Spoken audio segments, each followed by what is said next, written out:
My name is Ross and I'm on cloud 9 today. Just 5 years out of college and I've been appointed to an elite team for a year-long project. It's a small family-owned business that I work for and I've never had any reason to doubt old man Gibbons' word. He promised stock options to everybody on the team if we come in on time and under budget. Whitney, my bride of 4 years, enjoyed the celebration dinner but seemed oblivious to the implications. The sex that night wasn't a marathon, but wore me out nonetheless. Smiling, I might add, as she's as good as I've ever had. Okay, I'm not that experienced. Computer nerds are kind of like that. We moved here for my job. I'm a software problem solver. If it fails, get it to fail again, learning from all of the unsuccessful attempts. Then get it to vary, again learning from each failed attempt. Armed with your newly acquired knowledge, you simply connect the dots. Think of it as eliminating letters in Wordle. If only a few letters remain, then the solution is obvious. I was hired with a signing bonus large enough to pay off my student loan and credit card.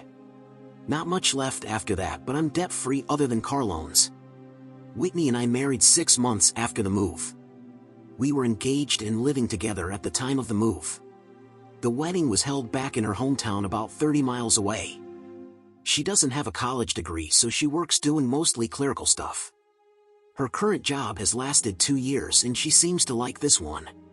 When we first moved here, we tried out most of the nightclubs. Fox and Hound, Night Crawlers, and a few others were meat markets. At one of them, after we'd each been propositioned, Whitney remarked, "This is disgusting, let's get out of here." Seeing men and women, with and without wedding rings, getting it on in the booths was not how we thought the world worked. We're kind of naive that way. However, it did lead to some hot sex at home on those nights. Sharing isn't what either of us find acceptable. It has been discussed and we are in full agreement. So what could be the problem? Nothing. Everything. Maybe I've gone about this all wrong. How did we get here?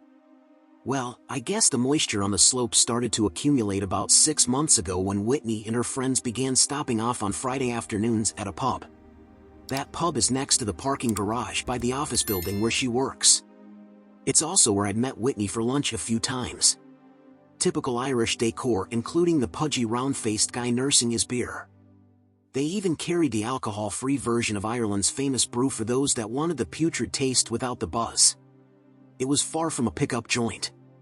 Pretzel mix, sliced gherkins, and a really nice Irish stew. Where Whitney works, non-management gets off at 2 p.m. on Fridays. She'd always get home before me and was often a bit tipsy. I chided her that a DUI or even a DWI would cost her a bunch. It would come out of her savings, not mine or ours. We agreed to leave each other's pre-marriage bank accounts alone before we tied the knot. No legal documents, just an understanding between us. After one Friday afternoon outing, Whitney was hot to trot in the sack when I got home. Her pussy was dripping and hot. She just wanted me to fuck her, and I didn't last long with her pushing back and squeezing. I didn't think much about it at the time, but being a problem solver, it occurred to me that some other guy must have gotten her fired up. Is that all he did? She'd been doing this Friday afternoon thing for a long time and not come home wanting a quickie, so it wasn't the thought of coming home to me that turned her on. 3 Fridays later, she was ready to romp again. My little head wasn't buying it this time. "What's wrong?" from a perplexed Whitney holding my limp dick. "Who got you all fired up?" Thinking of me can't be it, or we'd be getting it on every Friday night before dinner. Can't a girl want a little nookie from her husband? Things went sideways and ended with fine, do without. "I'm not cooking. Order pizza if you're hungry." Apparently, I'm an insecure person. To the best of my knowledge, that's not a crime. Whitney must have repeated it a half-dozen times. I had blue balls by Wednesday night when we finally had sex again. It wasn't romantic, so I guess I was still in the doghouse. The next incident started to unfold about a month later. Friday, no sex when I got home, but we did eat dinner out. Janet's brother plays in the band Tail Gunners, and she wants all of us to go watch them perform. Husbands and boyfriends too, or just you ladies? Just the ladies. She wants to go next Thursday because the weekends are too crowded. Since we still have to work on Friday, we'll probably only stay for the first set. Will you be driving? No, Janet says we can all fit into her SUV. Go for it.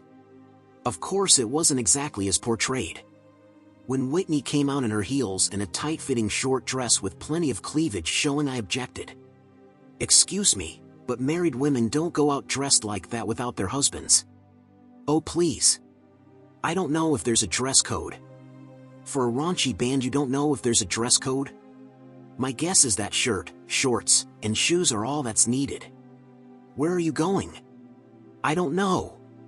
Janet never said. With a quick internet search I found the event. Says here that they're performing at Night Crawlers. Isn't that the place you called disgusting? And now you're dressed up like that? Well, at least you're starting out with your wedding ring on. Janet picked up one very pissed off Whitney.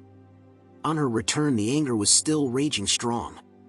Here, feel my panties. I'm not wet. You're not getting anything either. The girls think you're a complete ass. I slept on the couch. Putting in more overtime on my project was happening more often and becoming easier. Sex was becoming an infrequent event. The final straw took a while to break me down. Whitney's birthday fell on a Friday and she celebrated with her friends after work. She came home with several gift bags and went directly into the bedroom. A few minutes later she came out, having changed clothes, and was ready to celebrate with me. Dinner-wise anyway. Seems sex was now off the table for me on Fridays. Sex, since the band event, had been two people getting their needs filled. It was neither loving nor tender. Life went on and a couple of Fridays later I came home after work to find Whitney with a dildo getting herself off in her bedroom. She glanced my way and then closed her eyes and moaned, "Since you're not interested in me on Fridays, the girls gave me a birthday gift." I ordered Italian. More overtime. The more I thought about it, the more red flags started flapping. Whitney went grocery shopping on Saturday, so I snooped. It didn't take long to find the dildo. It was bigger than I'll ever be. Not by much, but definitely longer and thicker. Time to take action. With a few keystrokes I was able to locate, modify, and print a post-nuptial agreement. Sunday afternoon I dropped the hammer. "Whitney, we need to talk." "Now what?" "This is a post-nuptial agreement. I've had my signature notarized. You'll need to do the same." After glancing it over, "Are you accusing me of cheating?" "Calm voices please." "As far as cheating, I hope not, but you've been acting like it. This just puts on paper our agreement to keep finances separate. There are penalties for infidelity, equally applied of course. Pray tell, what have I been doing?" "Well, you come home from your Friday outings all hot and bothered and hide whatever or whoever got you that way. You dress up like a groupie to go see a band perform at a known meat market, again hiding where you were going. Next you show up with a dildo larger than my wedding tackle. Apparently you've gotten a taste of a bigger cock and liked it. It went downhill from there. I'm blowing things all out of proportion. The dildo was a joke gift. Lighten up. Has your frail male ego been bruised?" Whitney was absolutely incensed. I have my set of beliefs and usually act accordingly. If I recall, that's one of the things that she liked about me. Until, of course, she was in my crosshairs. "I'm not signing this," as she shoved the papers in my face. "You don't need a court case number to procure the services of someone to deliver a document." The post-nuptial agreement was delivered by a process server Monday afternoon. Her first message: "You miserable asshole. Do you know how embarrassing this is? I'm spending the night with Janet." Whitney was home on Wednesday, or a holographic image of her that didn't speak. The post-nuptial agreement was torn into pieces on the kitchen table. So be it. On Friday morning Whitney was served with do-it-yourself divorce papers along with a note: "Since you won't sign a post-nuptial agreement, you've left me no choice." My phone lit up with insulting and demeaning voice and text messages. I saved the one where she announced, "I might as well divorce you if you're that fragile." I didn't see Whitney until Sunday afternoon when she showed up with her parents, John and Mary. Working on my laptop at my makeshift desk, I heard them enter the room. 3 angry faces. "Afternoon, folks. Cold ones are in the fridge if you're thirsty. Help yourself." John spoke. "Ross, this post-nuptial thing has spiraled out of control. Time to set things straight and call off the divorce. So Whitney, you're ready to sign it and start acting like a married woman? Mary answered. A post-nuptial document means you don't trust Whitney. You can't have a marriage without trust. I closed the lid on my laptop. I presented my case, so let's see who should be trusted. Whitney told me she was going to see a band play. Claimed she didn't know where she was going, but then dressed up like the sluts do in that nightclub. I'm supposed to believe she wasn't on the prowl? Whitney screamed I didn't know where we were going. John jumped in, and that's all this is about? Oh no! On some Fridays she gets home from the pub so horny she can't wait to get it on. Wasn't me who turned her on. She won't say who. Whitney sniped. He's so insecure. There's nobody. Hold on. As I went to our bedroom and made a beeline to Whitney's hidden cock drawer. When I returned I tossed it onto Mary's lap, who acted like it was a venomous snake. What the hell is this?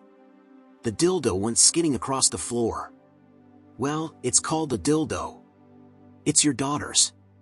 She'd been using it ever since going out to see the band play dressed up like a hooker.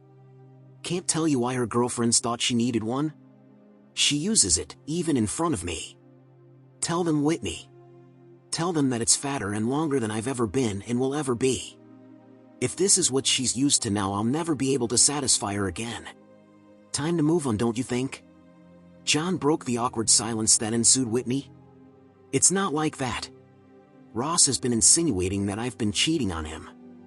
I haven't. It was a gag gift from the ladies that I work with. Father to daughter, I think I have to side with Ross on this. If it walks like a duck and quacks like a duck, then it's a duck. Whitney, with clenched fists and face turning red, looked like a volcano trembling leading up to an explosion. Can we just go home? It was my turn. Your home is here, but I'm not going to be working my butt off only to have to split it with someone showing the signs that married life isn't for her. I want protections and most certainly won't be starting a family if things don't change. Whitney wasn't budging. I need time to think about this. Mary drove the knife and we'll drop you off at a motel then. Get your head and ass wired back together before it's too late, young lady. Epilogue. Whitney returned with her stuff later that evening. She looked defeated. The dildo was still on the floor where her mother had tossed it. Symbolically she picked it up and made a show of putting it into the trash. I hadn't spoken a word. She sat on the floor by my desk. Can we talk?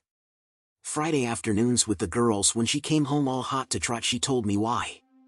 Some of the ladies are into kinky stuff, and although Whitney had no desire to be that way, it did turn her on. She says she was too embarrassed to even discuss it with me as she never dreamed stuff like that went on and was afraid I'd think less of her for getting turned on about it.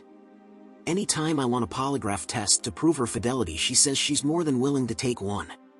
No expensive private detectives. No hidden cameras. Just being proactive and forcing a light to shine on some shadows. And so the road to recovery began. I printed out the post-nuptial agreement again and we went together to the notary Monday at lunch. 3 copies. 1 each and 1 for the lockbox. My work project came in on time and under budget. The stock options didn't seem all that valuable until Gibbons went public. Now Whitney gets the implications of why it was such a big deal. It's been 2 years since our showdown and we are in agreement that there should be a family where there once was none.